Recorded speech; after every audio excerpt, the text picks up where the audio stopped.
Love, the oldest illusion humanity still worships. People destroy their sleep, their dignity, and even their intelligence for it.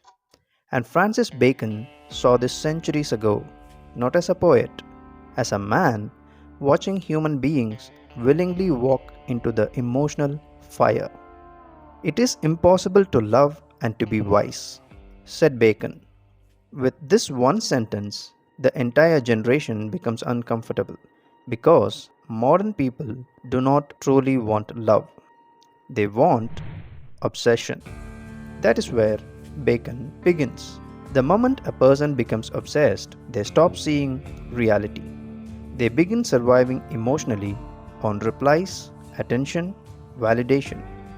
A single delayed message can ruin an entire day. One person suddenly becomes your peace, your confidence, your anxiety, and finally, your destruction.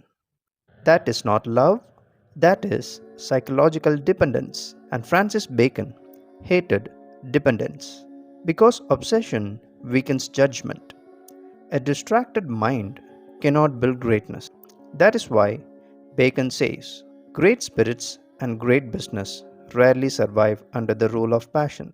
History proves him History right. proves him right. Paris sees Helen. Desire enters.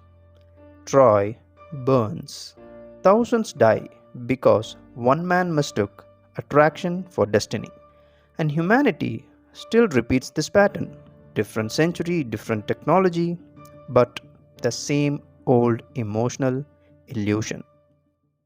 Bacon believed love belongs more to stage plays than to real life. Because in stories, everything feels beautiful. Illusion begins disguising itself as love.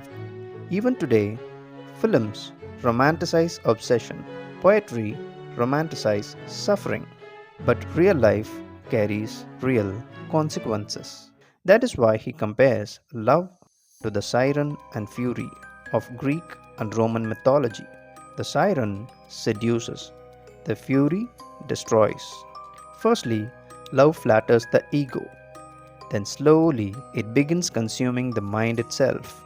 And today, people constantly confuse illusion with intimacy. Loneliness becomes attachment, attention becomes affection, possession becomes devotion.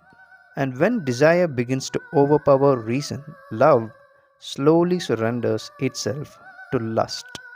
Now, this is where Bacon becomes dangerous because he separates love from lust and he knows human beings confuse them constantly.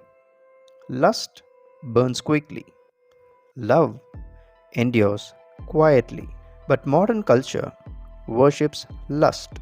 As Bacon says, even great men like Marcus Antonius and Appius Claudius, despite their intelligence and discipline, eventually found themselves touched by desire.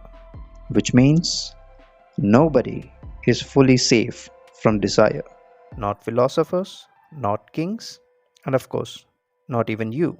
And that is why Bacon valued wisdom. Now, this is the real heart of the essay.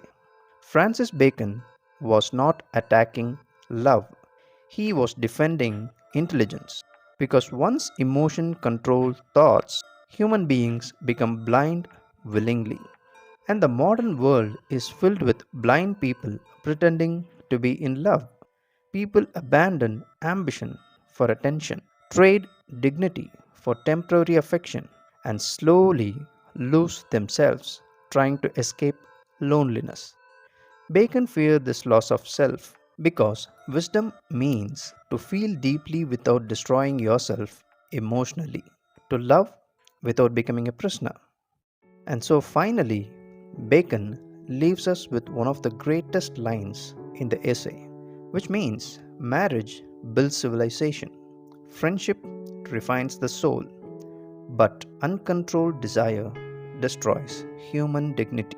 And suddenly, Francis Bacon no longer sounds like a villain of love because he is just honest. Francis Bacon is not warning humanity against love, he is warning us against losing ourselves inside it.